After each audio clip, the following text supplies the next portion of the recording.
يا جماعة أنا لازم أتكلم. أنا عندي مشكلة كبيرة.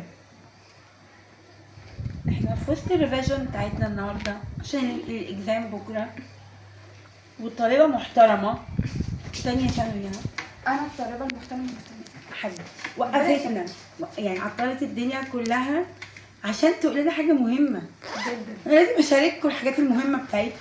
هي عاملة ماتشنج، لا ومش كده وبس، وعاملة ماتشنج تاني ومش كده وبس، وراحت موقفة في ميلتها وفزعتني عشان عاملين هما الاتنين ماتشنج. ايوه اه لازم. مبدئيا يا جماعه قولوا لها ان دي ديتيلز، دي اهم حاجه، نهتم بالديتيلز.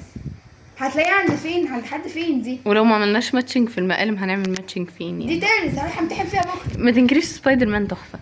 تنكريش ان الماتشنج ده يا جماعة يا ريت تكتبوا لي في الكومنتس اروح اتعالج فين. انا بموت، انا حرفيا بموت.